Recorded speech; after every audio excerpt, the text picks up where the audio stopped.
Puji Tuhan, saudara-saudara yang dikasihi dalam Tuhan, kita akan memperingati kenaikan Tuhan Yesus pada hari Kamis nanti. Itu sebabnya khotbah pada pagi hari ini saya akan mulai mengenai kenaikan Tuhan Yesus ke sorga. Pesan yang sederhana tetapi akan memberikan perspektif yang lebih segar untuk kita semua. Mari kita melihat Tuhan Yesus naik ke sorga, terus gue ngapain?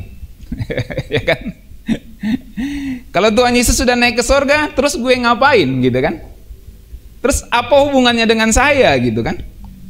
Koneksinya dengan saya itu apa gitu? Emang apa urusannya kalau Tuhan Yesus naik ke sorga untuk saya? Nah kan gitu kira-kira. Kalau Tuhan Yesus naik ke sorga, terus gue ngapain? Mari kita lihat saudara-saudara. Saudara-saudara, kata ngapain atau ngapain itu adalah salah satu pertanyaan yang paling banyak ditanyakan sejak zaman SMS HP jadul. Gitu ya.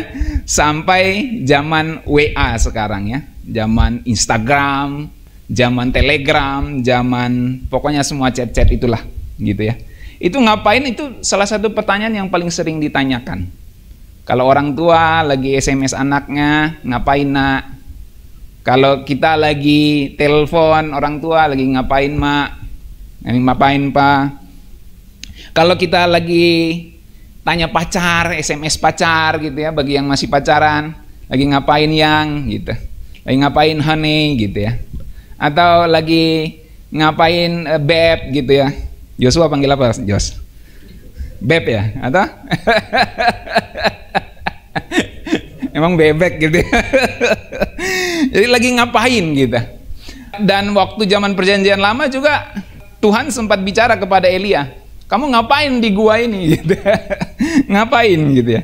Jadi ngapain itu pertanyaan yang sering disampaikan. Kalau saudara lihat meme yang dibuat, yang saya temukan di Google, mungkin kecil, yang online mungkin bisa lihat, dia ngomong halo, terus dijawab halo, kamu lagi ngapain? Dia balas apa? Sibuk ngelupain kamu. Jadi sibuk ngelupain saudara mantannya, rupanya lagi WA sama mantannya. By the way ya, kata ngapain itu nggak ada di KBBI. Sebenarnya kata ngapain itu nggak ada di Kamus Besar Bahasa Indonesia.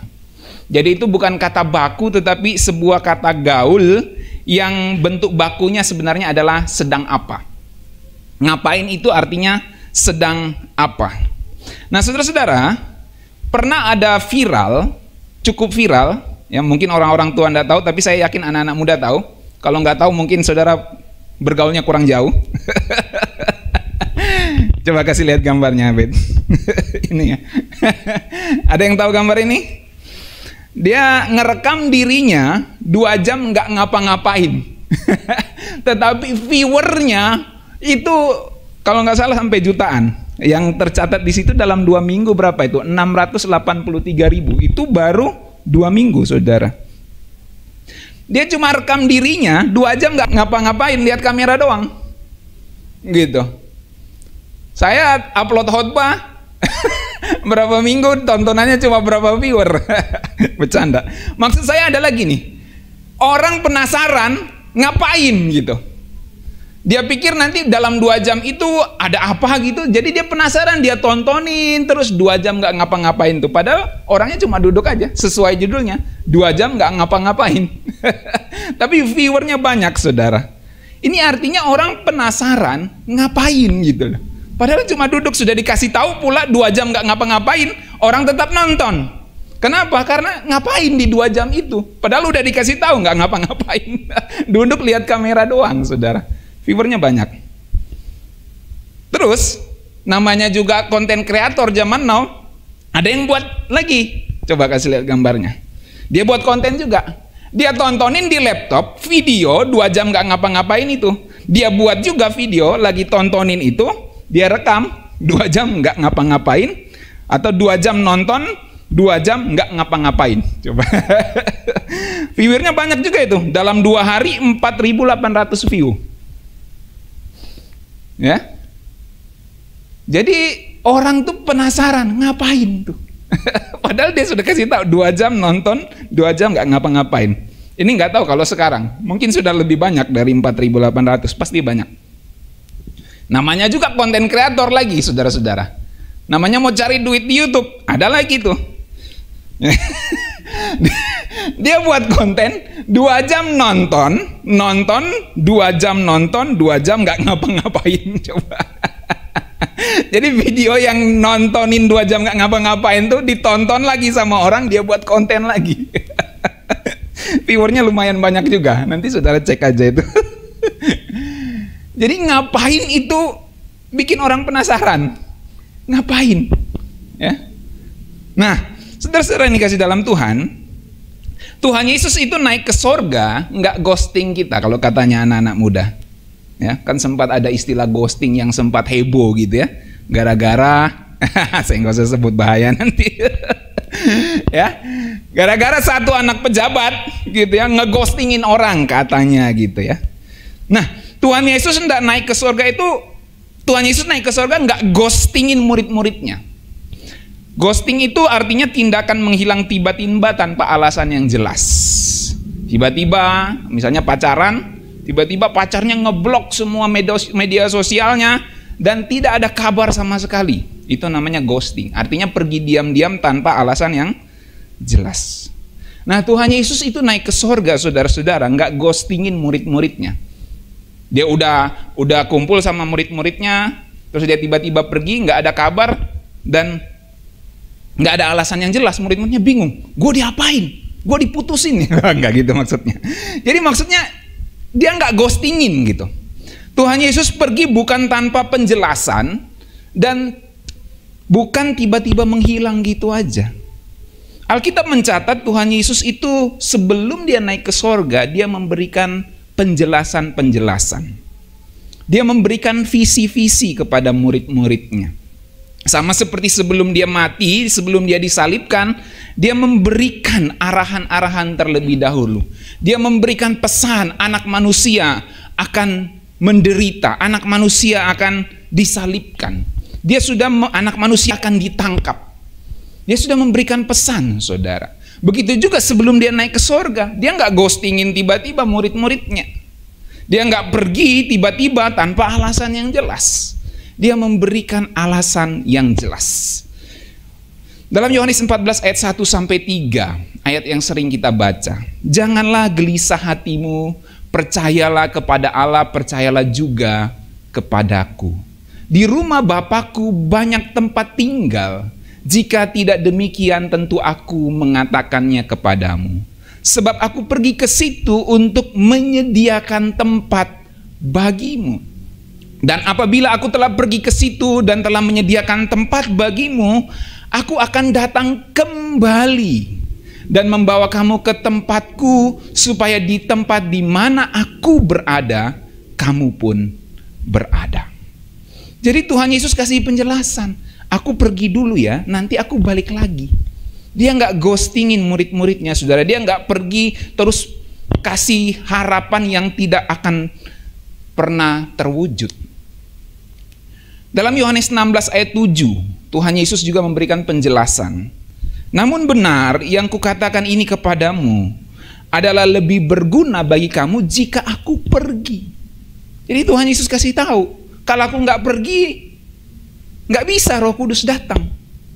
Karena mekanismenya begitu, cara kerja kerajaan Allah begitu. Aku harus pergi. Sebab jikalau aku tidak pergi, penghibur itu tidak akan datang kepadamu. Tetapi jikalau aku pergi, aku akan mengutus dia kepadamu.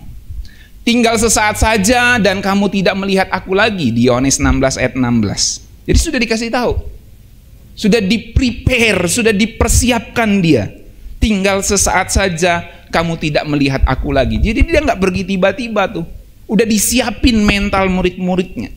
Dan tinggal sesaat saja pula dan kamu akan melihat aku lagi. Tuhan Yesus nggak hilang tiba-tiba juga, saudara. Begitu di depannya murid-murid terus tiba-tiba dia ping, hilang gitu. Kayak jin dan jun, enggak, saudara ya. Alkitab menyaksikan Kisah Rasul 1 ayat 8. Tetapi kamu akan menerima kuasa kalau Roh Kudus turun ke atas kamu, dan kamu akan menjadi saksiku di Yerusalem dan di seluruh Yudea dan Samaria dan sampai ke ujung bumi. Ayat 9, sesudah ia mengatakan demikian, terangkatlah ia disaksikan oleh mereka, dan awan menutupnya dari pandangan mereka. Saudara bisa lihat bahwa memang Tuhan Yesus tidak hilang tiba-tiba. Dia terangkat pelan-pelan ke atas awan, dan murid-muridnya menyaksikan hal tersebut. Bahkan saudara, setelah Tuhan Yesus pergi, masih ada malaikat yang menjelaskan bahwa Tuhan Yesus akan datang kembali. Sekali lagi, dia nggak ghostingin murid-muridnya. Dia nggak ghostingin kita semua, saudara. Kisah Rasul 1 ayat 10-11 mengatakan gini. Ketika mereka sedang menatap ke langit, waktu ia naik, tiba-tiba berdirilah dua orang yang berpakaian putih dekat mereka, dekat murid-muridnya. Dan berkata kepada mereka, "Hai orang-orang Galilea, mengapa kamu berdiri melihat ke langit? Yesus ini yang terangkat ke sorga meninggalkan kamu akan datang kembali dengan cara yang sama seperti kamu melihat dia naik ke sorga." Saudara-saudara yang dikasih dalam Tuhan, kita memang gak pernah lihat langsung Tuhan Yesus secara fisik. Seperti murid-murid saat itu yang jelas-jelas hidup bersama Tuhan Yesus dan melihat Tuhan Yesus naik ke sorga. Kita tidak mempunyai pengalaman seperti murid-murid saat itu. Tetapi oleh anugerah Tuhan, kita bisa percaya kepada Tuhan Yesus. Dan itu menjadi sumber sukacita kita. Kalau saudara saya tanya, kenapa saudara percaya Tuhan Yesus? Saudara emang pernah lihat dia? Kenapa saudara percaya? Oh, dari kecil saya Kristen, Pak. Udah diajar di sekolah minggu Tuhan Yesus Tuhan dan Juru Selamat. Kenapa kita bisa percaya? Heran juga, saudara ya. Kenapa kita bisa percaya kepada sosok yang tidak pernah kita lihat? Itulah anugerah. Itulah pilihan yang kita ambil untuk meresponi anugerahnya. Dan Alkitab catat itu menjadi sumber sukacita kita. Ketika kita belum pernah melihat dia, tetapi kita percaya kepadanya, ternyata itulah sumber sukacita kita. Itu sebabnya sumber sukacita orang percaya itu bukan sesuatu yang fana, yang kelihatan, tetapi sesuatu yang tersimpan di sorga bagi kita, yaitu Kristus sendiri dan kerajaannya. Dan warisan yang dia telah sediakan untuk kita semua. Makanya ada lagu kan, oh bukan pada harta yang fana, apa? Sukacita itu bertumpu. Jadi bukan pada sesuatu yang kelihatan sukacita kita itu, saudara, tetapi kepada Tuhan yang kita percayai. Dalam 1 Petrus 1 ayat 8-9, terjemahan sederhana Indonesia, firman Tuhan katakan gini. Saudara bisa jangkau, kalau saudara bisa jangkau, saya ajak kita baca bersama-sama. 1, 2, 3. Kalian memang belum pernah mengenal Yesus secara tatap muka, tetapi kalian sudah mengasihi dia. Biarpun sekarang kalian tidak bisa melihat dia, kalian tetap percaya kepadanya. Itulah sebabnya kamu semua sangat bersukacita sampai tidak bisa dijelaskan dengan kata-kata. Dan sukacitamu itu penuh dengan kemuliaan dari sorga. Kamu bergembira karena yakin bahwa kita yang percaya kepada Kristus Yesus pasti mendapatkan apa yang kita harapkan, yaitu hidup kekal. Jadi tidak seperti murid-murid yang lain pada zaman itu yang melihat langsung Tuhan Yesus. Kita tidak seperti itu. Tetapi kita percaya kepada dia. Kita percaya dia naik ke sorga. Seperti pengakuan iman rasuli tadi. Aku percaya kepada Allah, Bapa yang Maha Kuasa. Dan kepada Yesus Kristus, anaknya yang tunggal, Tuhan kita. Yang dikandung daripada Roh Kudus, lahir dari anak darah Maria, yang menderita di bawah pemerintahan Pontius Pilatus, kekaisaran Roma disebut di situ. Kemudian yang mati, disalib, dikuburkan, lalu turun ke dalam kerajaan maut. Pada hari yang ketiga dia bangkit pula dari antara orang mati, lalu naik ke sorga, duduk di sebelah kanan Allah Bapa yang Maha Kuasa. Jadi Tuhan Yesus naik ke sorga dan itu menjadi kepercayaan kita. Bagaimana kita bisa memverifikasi dia benar-benar naik ke sorga? Kok bisa kita percaya? Kenapa kita bisa percaya? Bagaimana kita bisa mempercayai itu dengan sepenuh hati dan sampai saudara bisa ada di gereja saat ini? Itulah sumber sukacita kita, saudara. Karena kita mempercayai walaupun kita belum melihat dia. Saudara-saudara yang dikasih dalam Tuhan, dengan dasar ini saya mau ajak kita untuk merenungkan pertanyaan yang tadi. Kalau Tuhan Yesus sudah naik ke sorga, terus kita ngapain? Kan kita belum pernah lihat dia. Kan kita belum pernah ngalamin hidup dengan dia. Terus dia naik ke sorga dan kita tunggu dia datang kembali. Terus kita ngapain? Gitu kan. Maka jawabannya adalah menunggu. Kalau dia sudah naik dan dia ngomong saya akan datang kembali, maka ngapain kita? Jawabannya adalah menunggu kedatangannya kembali. Lalu pertanyaan selanjutnya gini, terus apa yang kita lakukan sambil menunggu kedatangannya itu? Sama seperti kita lagi nunggu orang, biasanya kita ngapain? Main HP, lihat medsos. Yang suka main game. Gitu kan? Ada sesuatu yang kita lakukan sambil menunggu itu. Entah kita duduk diam dan melakukan sesuatu yang lain, entah kita tidur. Kita menunggu dengan melakukan sesuatu yang lain. Jadi, kalau Tuhan Yesus naik ke sorga, ngapain kita? Jawabannya tunggu kedatangannya kembali. Semua bilang menunggu kedatangannya kembali. Nah ini penting saudara. Karena banyak orang Kristen jadi Kristen nggak menunggu kedatangannya. Dari mana kita tahu dia nggak menunggu kedatangannya? Cara hidupnya. Dari mana kita tahu dia nggak menunggu kedatangan Tuhan Yesus kembali? Tujuan hidupnya. Dari mana kita tahu dia nggak menunggu Tuhan Yesus datang kembali? Dari segala perilaku kehidupannya. Kenapa? Karena kalau orang menunggu kedatangan Tuhan Yesus kembali, dia pasti akan melakukan sesuatu yang berkaitan dengan menunggu itu. Dia akan mempersiapkan kedatangan itu dengan baik. Oleh sebab itu saya akan memberikan beberapa pelajaran, 2 pelajaran pada pagi hari ini. Apa yang kita lakukan sambil menunggu kedatangan Tuhan Yesus kembali? Yang pertama, kita nunggu sambil jadi saksinya. Kata sambil di situ saya jadikan tanda kutip, sebab maksudnya itu menjadi saksi itu bukan jadi sambilan, tapi itu sungguh jadi core, desire, jadi hasrat kehidupan kita.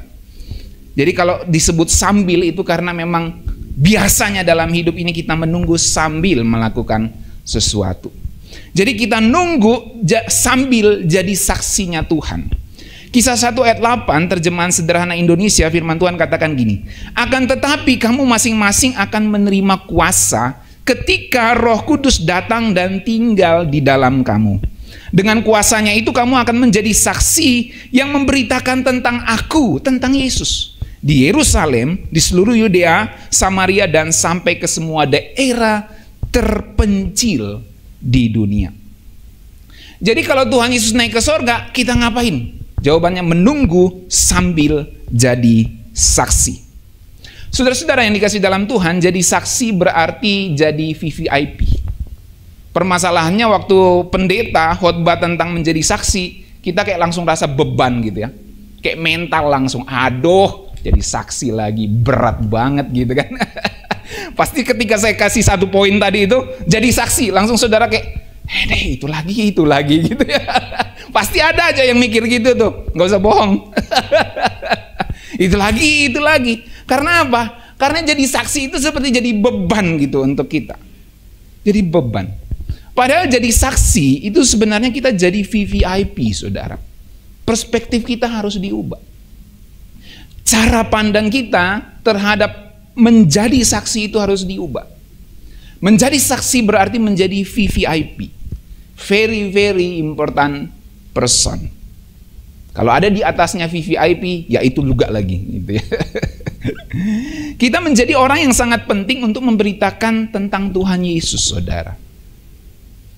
Sampai ke tempat terpencil di seluruh dunia. Saya mau ajak kita merefleksikan ini tidak seperti panggilan para hamba Tuhan, tidak seperti panggilan para misionaris yang memang khusus sampai tempat-tempat terpencil di seluruh dunia dalam arti hurufiah. Bagaimana kita merefleksikan tempat terpencil itu di dalam kehidupan kita?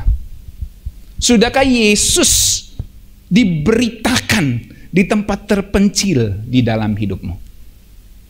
Apa tempat terpencil yang Tuhan belum jangkau di dalam hidup kita? Coba refleksikan itu.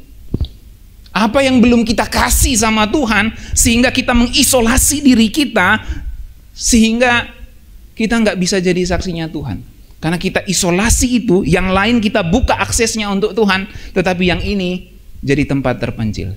Ini bagianku khusus yang saya tidak mau Injil masuk ke sini. Saudara bisa mengerti yang saya maksudkan? Apa tempat terpencil, apa ujung dunia dalam panggilan hidup kita masing-masing? Bagi hamba-hamba Tuhan, misionaris-misionaris, penginjil-penginjil, tempat terpencil ujung-ujung dunia itu adalah benar-benar secara hurufiah. Banyak orang mati, misionaris mati di Papua demi tersebarnya Injil.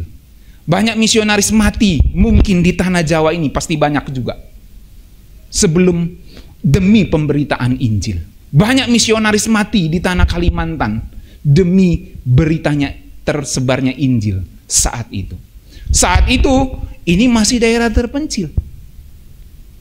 Dan masih banyak tempat terpencil di dunia yang perlu dijangkau oleh misionaris-misionaris.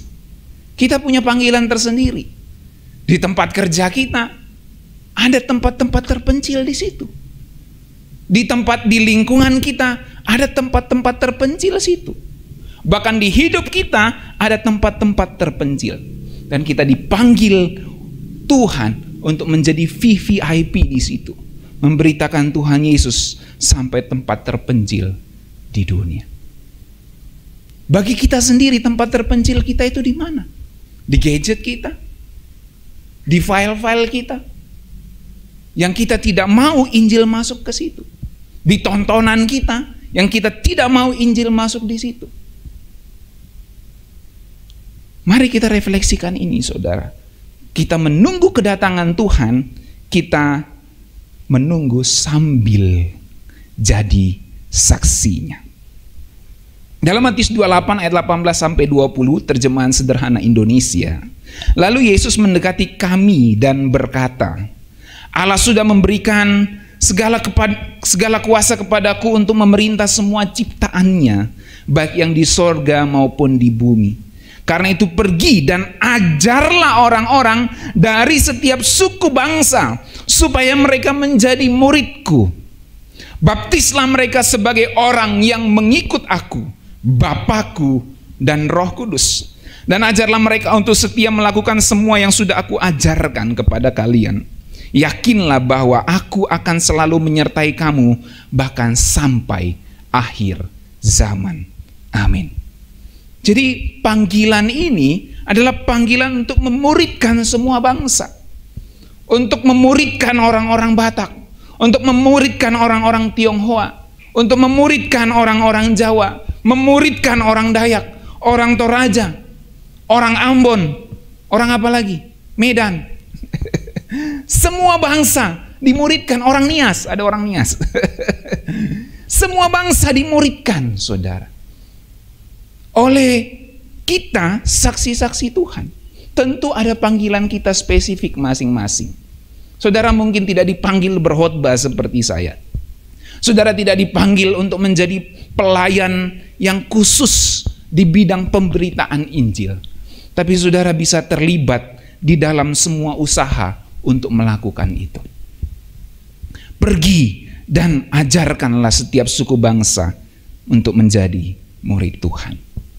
Itu sebabnya saudara-saudara, jadi saksi berarti jadi orang yang berjuang supaya lebih banyak orang siap bertemu dengan Tuhan. Sekali lagi, menjadi saksi berarti menjadi orang yang berjuang supaya lebih banyak orang siap bertemu dengan Tuhan. Bagi saya, kegagalan saya sebagai gembala saudara adalah ketika saya tidak membuat saudara siap untuk bertemu dengan Tuhan. Kegagalan hidup kita yang terbesar bukanlah karena kita nggak dapat kerja, bukan karena kita gagal dalam sebuah target di dunia ini. Tetapi kegagalan terbesar dalam hidup kita adalah waktu kita tidak siap bertemu dengan Tuhan. Setidaknya ada dua yang membuat orang tidak siap bertemu dengan Tuhan. Yang pertama, karena pertanyaan-pertanyaan dalam hidupnya belum terjawab. Siapa saya? Mengapa saya ada di dunia ini? Apa tujuan hidup saya? Kenapa saya ada di sini? Ngapain aja saya di sini? Dan berbagai pertanyaan lain dalam hidup. Banyak sekali pertanyaan. Dan kalau itu belum terjawab, dan memang tidak bisa dijawab semua, tetapi kalau banyak yang terjawab, orang siap bertemu dengan Tuhan. Kenapa orang tidak siap bertemu dengan Tuhan? Karena masih banyak pertanyaan hidupnya yang belum terjawab. Dan ini adalah tugas kita semua untuk menjawab pertanyaan-pertanyaan kehidupan dari orang-orang yang membutuhkannya. Saudara-saudara yang dikasih dalam Tuhan, yang kedua, apa yang membuat orang tidak siap bertemu dengan Tuhan? Kalau dia tidak beres di dalam hidupnya. Kalau dia tidak bersih di dalam hidupnya, orang tidak siap bertemu dengan Tuhan. Kalau dia belum selesai dengan dirinya sendiri, dengan dosa-dosa yang dia perjuangkan, dia belum siap bertemu dengan Tuhan.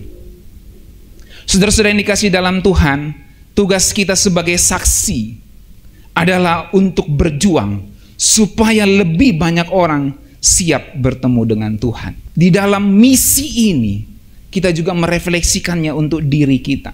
Sudahkah kita sendiri siap bertemu dengan Tuhan? Saudara-saudara, saya pernah menurut saya hampir mati. Ya, tapi kalau secara medis mungkin pasti ada penjelasan. Satu kali saya pulang dari Jakarta, saya naik busway. Mungkin karena itu waktu itu makan daging, ya, entah daging apa. Saya pulang, jadi saya berdiri di busway karena banyak orang. Ya, kalaupun duduk pasti saya akan kasih ibu-ibu untuk duduk. Jadi saya berdiri, dan di dalam perjalanan itu baru pertama dalam hidup saya merasakan itu. Tiba-tiba gelap, saudara. Mata saya terbuka, tapi saya nggak bisa ngelihat. Ada orang bilang itu pengaruh tekanan dan lain-lain. Tapi baru pertama kali saya alami dalam hidup, dan tidak pernah terjadi lagi sampai sekarang. Jadi dalam pikiran saya waktu itu, mau matikah saya ini? Inikah serangan jantung gitu ya? Jadi saya mulai bertanya-tanya saat itu, saudara. Ketika saya berdiri di tengah busway itu, orang lagi agak cukup padat gitu. Saya berdiri dan mata saya hitam semua, saudara, gelap. Padahal saya buka mata. Di situ saya berjuang secara rohani. Tuhan, sudah mau Engkau panggilkah saya? Dalam hati saya siap Tuhan. Masalahnya kasihan istri saya. Yang saya ingat pertama itu istri saya. Nanti gimana dia urus mayat saya? Itu sudah langsung terpikir, saudara. Jadi waktu saya gelap itu, yang pertama saya ingat, gimana istri saya urus mayat saya nanti. Gitu. Saya belum siapkan dana untuk urus-urus itu. Itu yang pertama saya ingat. Dan pengalaman itu membuat saya mengerti. Paling tidak membuat saya bisa memahami, walaupun tidak sepenuhnya, ketika orang itu sudah mau menghembuskan napas terakhirnya. Pasti banyak yang dia ingat, pasti banyak yang dia pikirkan. Bagaimana istri saya, anak saya, orang tua saya urus saya nanti. Bagaimana anak saya urus saya nanti. Dan selanjutnya. Ya. Pengalaman itu menjadi pengalaman yang berharga bagi saya. Itu dari pengalaman itu saya belajar.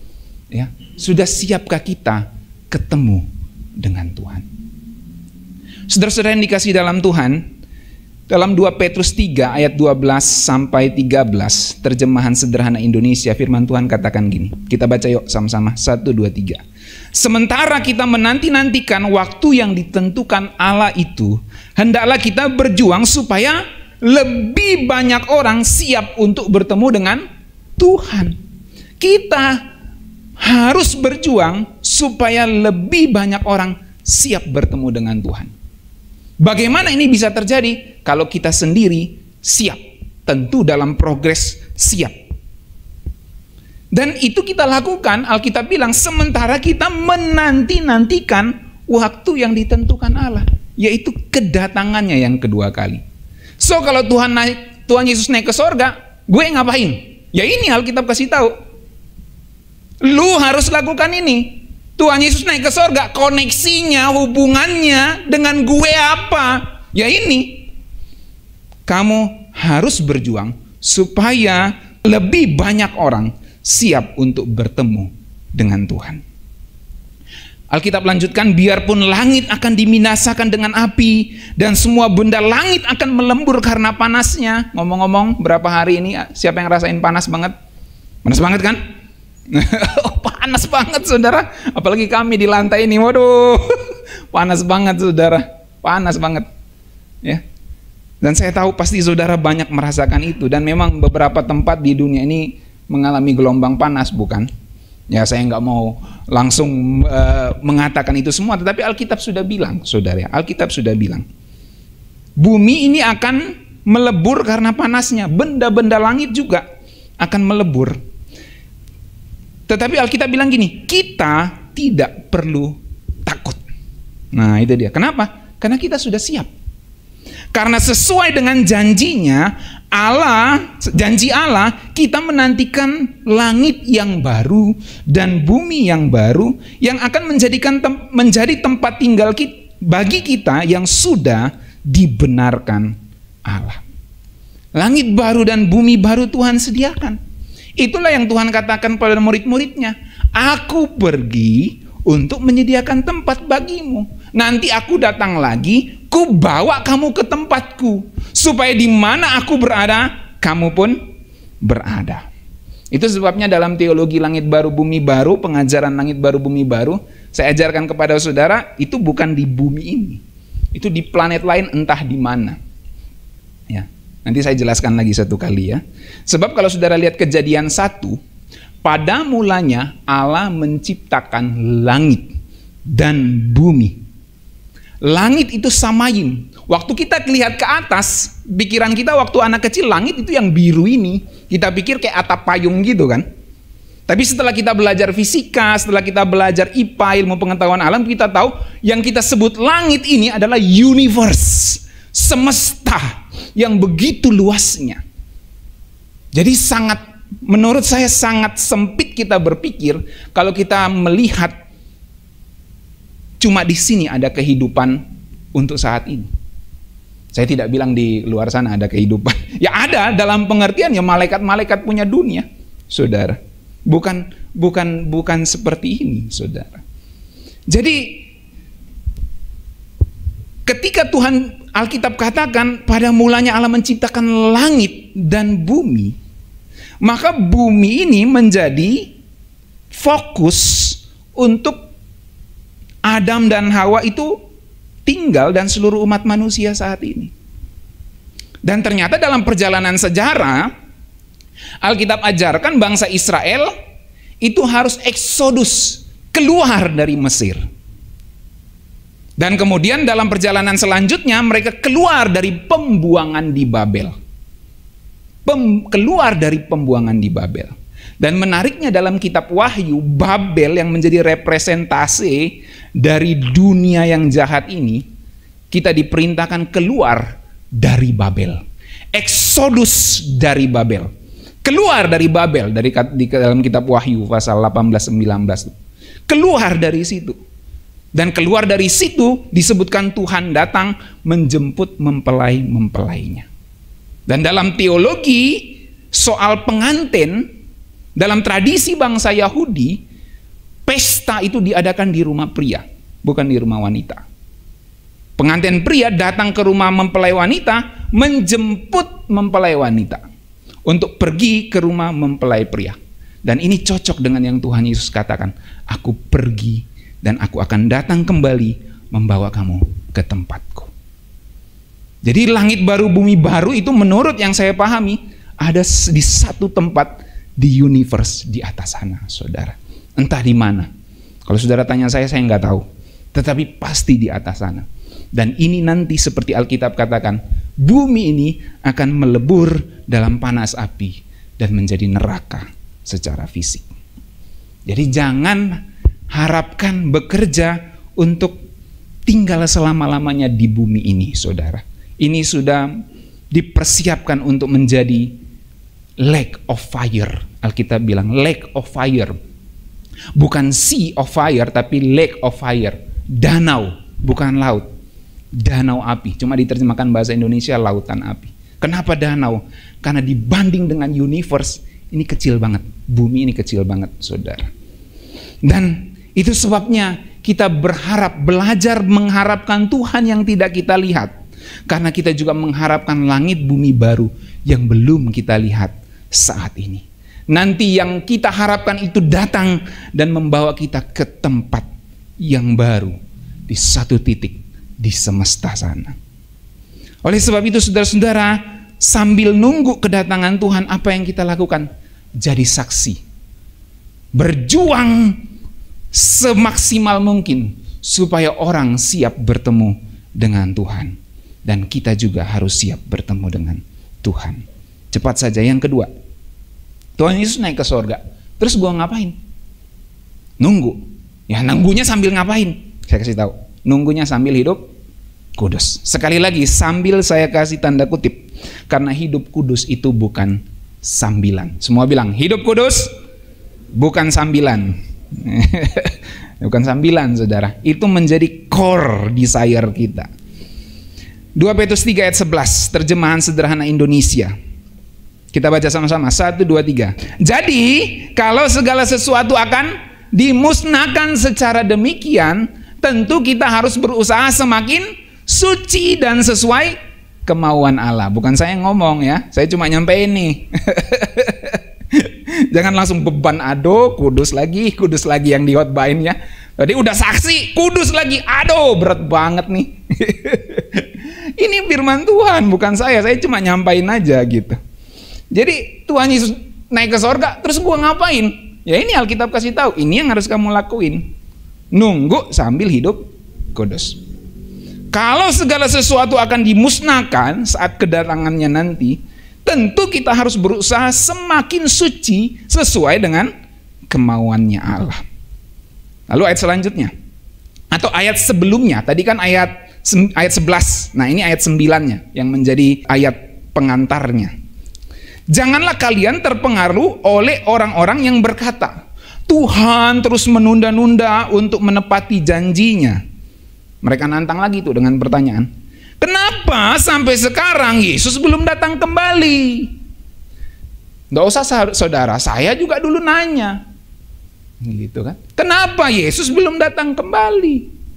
Dari kecil saya sudah dengar mama saya, papa saya, pendeta-pendeta yang khotbah Tuhan Yesus datang kembali. Saya sudah dengar guru-guru sekolah minggu saya ngomong Tuhan Yesus datang kembali. Sampai saya jadi pendeta berdiri di depan saudara, Tuhan Yesus belum datang.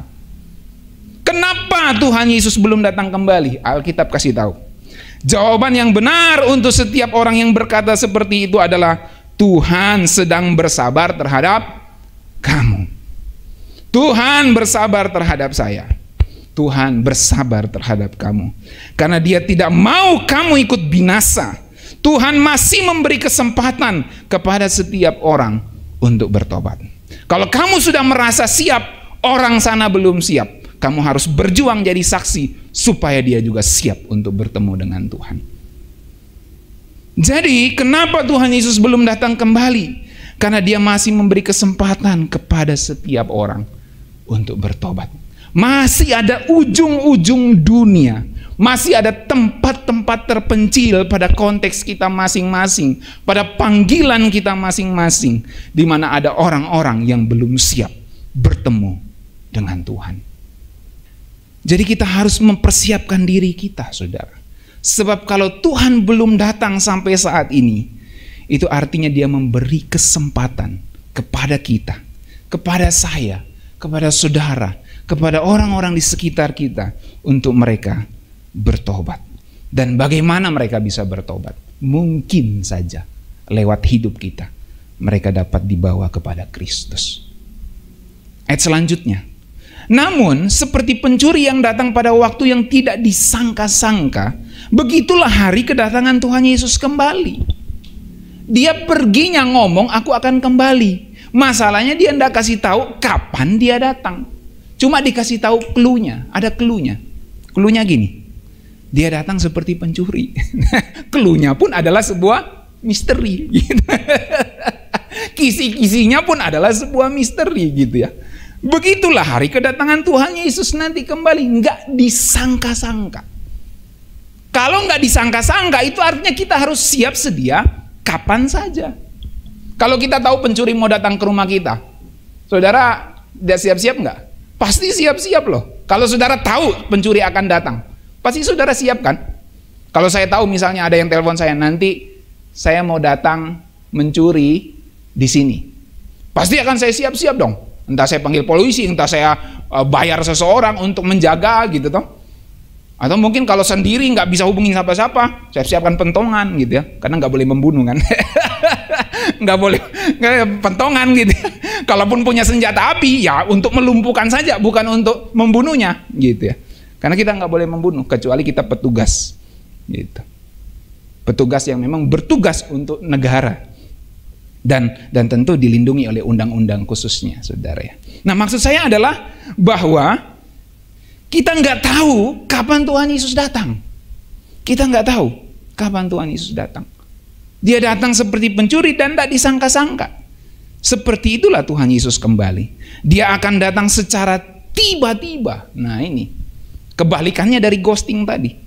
Dia akan datang secara tiba-tiba. Kalau maksud saya, kalau dia pergi dia nggak ghosting. Sekarang ini dia seperti ghosting dalam arti yang terbalik gitu. Gimana membahasakannya itu? Dia datang tiba-tiba nih, gitu. Tingkat langit tuh, perhatikan tingkat langit.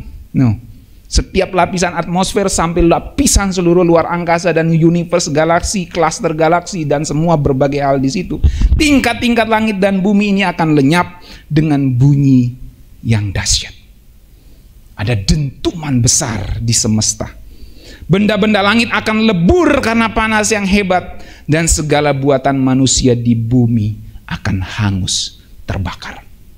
Kalau saudara tanya dengan saya, kira-kira seberapa besar Pak nanti universe ini hancur? Karena pasti nggak semua universe, pasti ada bagian batasannya. Entah galaksi Bima Sakti aja, atau mungkin nggak semua galaksi Bima Sakti, mungkin klaster bintang ini aja. Ya nggak tahu, saya nggak tahu. Tetapi yang jelas dekat area bumi pasti hancur lebur. Pasti, saudara. Menurut Alkitab, firman Tuhan mengatakan seperti ini. Segala buatan manusia di bumi akan hangus terbakar. Anak sekolah minggu si Valeri sama Sisil pernah tanya tuh waktu mereka masih kecil-kecil tuh Pak Rahman. Mereka tanyanya gini, ya. Nanti di sorga ada HP nggak Kak? Saking cintanya mereka sama gadget, saudara. Itu waktu lagi Bible is Fun itu Pak, zaman-zaman itu Pak Rahman. Ya, lagi sore-sore itu ya, nanti di sorga ada handphone. Nah, gimana coba jawabnya, saudara? Saya bilang sama ibu gembala, jawab saja ada. Ya karena kalau di sorga teknologinya lebih canggih ya pasti ada toh, gitu kan? Jadi kalau ada pertanyaan aneh-aneh begitu jawab aja ada, kecuali dosa nggak ada. Nanti di sorga ada mobil nggak Pak? Ada. Ya artinya gini, dalam pengertian teknologinya lebih canggih. Kan nanti mobilnya di sana model apa, bahan bakarnya apa kita nggak tahu. Toh nanti kita akan mengeksplorasi budaya di sana. Kalau saudara pelajari tentang langit baru bumi baru, disebutkan ada kapal-kapal Tarsis. Dan itu Tarsis itu menunjukkan budaya yang non Yahudi. Kok bisa ada di langit baru bumi baru? Di Yesaya itu. Kok bisa ada di situ? Kok bisa ada di sorga langit baru bumi baru kapal Tarsis? Ini menunjukkan ada budaya-budaya yang dibawa ke sana. Ada teknologi-teknologi yang dibawa ke sana. Jadi kalau ada orang tanya, nanti ada HP? Ada. Gak usah takut. Gitu. Ada nggak game Free Fire? Nah, apa yang tanya? Ada. Tapi nggak yang kejam-kejam gitu. Apalagi pertanyaanmu? Yo, apalagi pertanyaanmu yo? Nah Mario ini berapa minggu ini tanya-tanya saya terus ya di WA. Tadi malam dia tanya itu apa lagi. Banyak pertanyaannya. Setelah dibaptis dia banyak tanya sama saya. Ya. Anak-anak muda sekarang nih banyak pertanyaannya. Nanti kalau mau tanya lagi yo. Nanti Om Pendeta jawab. Mau jawab, Om Pendeta, nanti di surga ada catur nggak? Ada. Nanti kita main catur. Jadi saudara-saudara, artinya gini, saya mau kasih tahu gini, teknologi nanti lebih canggih di sana. Jadi nggak usah takut, ya. Dan Alkitab bilang segala buatan manusia di bumi akan hangus terbakar. Nanti digantikan di sana, saudara, dengan teknologi yang lebih bersih, lebih ramah lingkungan. Jadi kalau segala sesuatu akan dimusnahkan secara demikian, tentu kita harus berusaha hidup semakin suci dan sesuai kemauan Allah. Tuh. Kalau segala sesuatu akan dimusnahkan, kita harus berusaha hidup semakin suci dan sesuai kemauan Allah. Jadi hidup kudus itu berarti kita nunggu sambil berkemas-kemas, sambil packing. Kalau kita mau berangkat, apa yang kita lakuin? Packing kan, sambil nunggu jam. Mau berangkat ke bandara, mau berangkat ke stasiun, mau berangkat kemana aja, kita nunggu sambil berkemas-kemas, packing. Jadi kalau Tuhan Yesus naik ke surga, apa yang kita lakukan? Nunggu kedatangannya kembali. Terus dalam nunggu itu apa yang kita lakuin? Sambil hidupku kudus. Artinya waktu kamu hidup kudus, kamu berkemas-kemas, kamu packing dirimu, kamu packaging, kamu mengemas dirimu menjadi kemasan yang terindah. Itu sebabnya tindakan saleh, tindakan hidup benar digambarkan dalam kitab Wahyu seperti pakaian putih. Dan itu menjadi pakaian mempelai. Ya, jadi packaging itu penting. Isi sudah pasti penting. Tapi packagingnya, pakaiannya itu menjadi penting, saudara. Dan itu disebut sebagai tindakan orang benar. Itulah kehidupan, perbuatan yang kudus dari orang-orang benar. Packaging atau kemasan kita yang asli, itu adalah hidup yang kudus, saudara. Ada banyak kemasan palsu. Saya pernah sampaikan kepada saudara, saya pernah beli harddisk, ternyata tidak sesuai dengan kapasitasnya. Kenapa? Mau beli yang murah, KW gitu. Packaging atau kemasan kita yang asli itu adalah hidup yang kudus. Ketika kita hidup kudus, berarti kita sedang mengemas atau mempackaging diri kita sesuai desain pola yang Tuhan berikan. Bagi anak-anak yang desainnya, anak-anak IT, ya. Kalau kita misalnya mau print spanduk misalnya kan, nanti orang yang jaga komputernya bilang desainnya mana. Kalau kamu suruh saya yang desain, lu bayar lagi. Enak aja gitu. Waktu ini gue berharga nih, bayar dong profesional. Gitu kan. Jadi ada bayarannya itu kalau desain itu. Nah sekarang Tuhan kasih gratis desainnya, ya. Saya sudah tebus kamu, saya kuduskan kamu. Desainnya saya sudah buatkan, polanya saya sudah buatkan. Polamu adalah hidup kudus seperti Tuhan Yesus yang menolak dosa. Maka kamu juga harus hidup kudus. Dia sudah kasih polanya ini gratis nih, gua udah gambarin. Sekarang kamu gambar itu di dirimu. Tentu dengan pertolongan Roh Kudus. Maka kita akan mengemas diri kita sesuai dengan pola desain yang Tuhan berikan. Maka kita print kehidupan kita yang kudus itu lewat tindakan-tindakan kita yang kudus. Efesus 5 ayat 8 katakan gini, memang dahulu kamu adalah kegelapan, tetapi sekarang kamu adalah terang di dalam Tuhan. Dulu kamu gelap, sekarang kamu terang. Sebab itu hiduplah sebagai anak-anak terang. Ada lagu sekolah minggu itu seperti ini. Mungkin beberapa dari saudara tahu. Terang di rumah, terang di sekolah, terang di gereja kemanapun ku pergi, gitu ya. Itulah originalnya kita. Itulah status aslinya kita. Itulah pola, itulah desain yang sudah digambar Tuhan untuk kita print di dalam kehidupan kita. Yaitu hidup kudus, hidup sebagai anak-anak terang, bukan anak-anak kegelapan. Setelah kita dilahirkan baru di dalam Kristus, saudara-saudara, maka originalnya kita itu adalah hidup kudus. Semua manusia telah berbuat dosa, oke, itu benar. Tapi setelah kita dilahirkan baru, originalnya kita, aslinya kita, itu adalah hidup kudus. Masalahnya adalah sambil nunggu kedatangan Tuhan Yesus kembali, seringkali kita suka yang KW, yang palsu dari diri kita. Karena kita pikir itu murah, gampang diakses, gampang didapatin, enak sementara.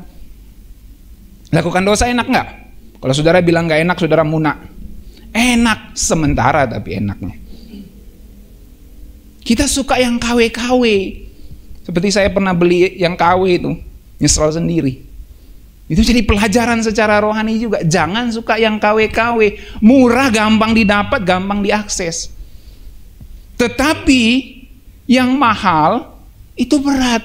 Yang original itu rasanya berat. Tetapi bersama Tuhan pasti kita bisa lakuin. Coba saudara lihat gambarnya itu ya. Mana Abed? Next lagi. Nah tuh. Kan ada cas tuh ya. Kan banyak HP meledak tuh karena cas palsu gitu. Nah, fake. Yang fake itu, yang palsu itu. Ada gambarnya orang udah kasihan mukanya itu ya. Karena beli yang palsu. Nah, nggak tahu ini benar atau enggak gambarnya yang asli atau palsu, saya juga nggak tahu. Yang pasti kalau dibeli di dealer aslinya asli ya. Jadi masalahnya saudara, kita suka yang palsu. Kalau mungkin di dalam kehidupan nyata saudara suka yang asli karena saudara mampu beli. Masalahnya di kehidupan rohani saudara suka yang asli enggak? Sambil nunggu kedatangan Tuhan, kita harus kenakan desain, pola, produk yang asli dari kerajaan sorga. Dan produk itu sudah diterbitkan, yaitu pengudusan kita. Sekali lagi, produk itu sudah diterbitkan, pengudusan kita. Kamu mau pakai enggak? Itu masalahnya. Kamu mau pakai enggak pengudusan itu? Kamu mau hidupi enggak? Kamu mau rasain enggak pakai barang original itu? Pernah lihat iklan ini saudara? Cintailah produk-produk Indonesia. Ya. Maka dari gambar ini saya mau kasih tantangan kepada saudara. Ayo pakai produk yang asli. Nah, cintailah produk-produk kerajaan sorga. Cintailah produk-produk kerajaan sorga. Ya. Karena kalau Tuhan Yesus datang nanti, kita nggak siap, bahaya, saudara, bahaya. Dia datang tiba-tiba. Seperti saya tiba-tiba gelap mata, saya pikir itu sudah akhir hidup saya, ya untung belum. Dari situ saya dapat pelajaran berharga. Kita bisa mati kapan saja. Dan kalau kita masih hidup, Tuhan Yesus bisa datang kapan saja. Maka hargailah dirimu dengan memakai produk-produk yang asli. Semua bilang, hargai diriku dengan memakai produk-produk yang asli. Nah, saya mau kasih tahu, produk asli saudara itu adalah hidup kudus, bukan hidup dalam dosa. Maka cintailah produk-produk kerajaan surga. Tepuk tangan untuk Tuhan. Jadi saudara-saudara, kesimpulannya Tuhan Yesus sudah naik ke sorga. Terus kita ngapain? Yang pertama, menunggu sambil jadi saksi. Yang kedua, menunggu sambil hidup kudus. Saya mau ajak kita menyanyikan pujian ini. Yesus itulah satu-satunya penolongku yang sungguh. Dia, kita tepuk tangan bersama, akan kembali angkat kita semua. Oh, haleluya, puji Tuhan, upamu besar di surga. Oh, haleluya, puji Tuhan, upamu besar di surga. Saya ajak kita berdiri, nyanyi bersama.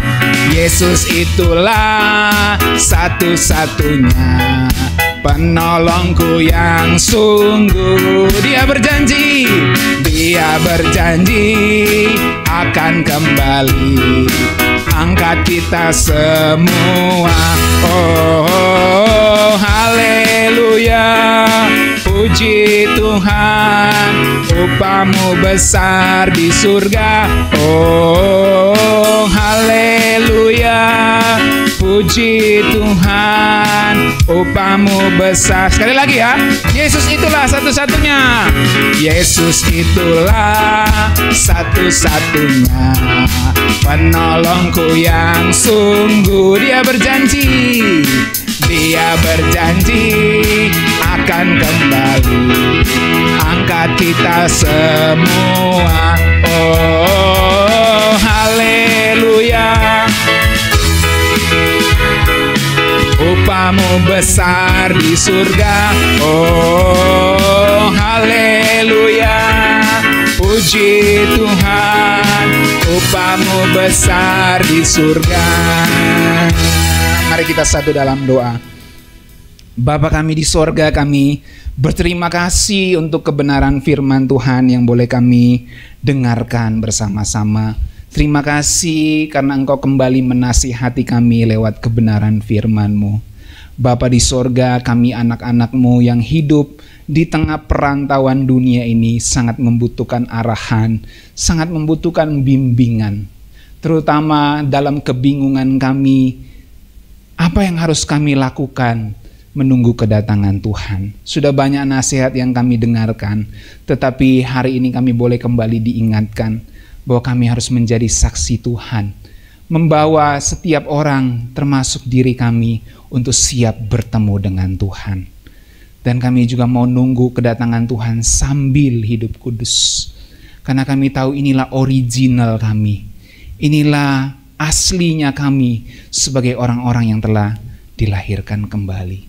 Bapa di sorga, terima kasih untuk kebenaran firman-Mu, untuk nasihat-Mu kepada kami semua anak-anak-Mu. Tolong kami semua oleh pertolongan Roh Kudus untuk menjadikan firman Tuhan ini, untuk menerapkan firman Tuhan ini di dalam ranah perilaku kami, dalam tindakan hidup kami masing-masing, di dalam panggilan pekerjaan kami masing-masing, di dalam tugas pelayanan kami masing-masing. Bapa di sorga, terima kasih untuk nasihat yang Engkau berikan kepada kami anak-anak-Mu. Kami mendengarkannya dan kami mau berjanji untuk melakukannya di dalam kehidupan kami. Ampuni kami kalau selama ini kami melalaikan nasihat-nasihat-Mu Bapa. Dan biarlah kami selalu mengalami peningkatan untuk kami dapat selalu menerapkan nasihat-nasihat Tuhan di dalam kehidupan kami. Kami berdoa dan bersyukur di dalam nama Tuhan Yesus. Haleluya. Amin.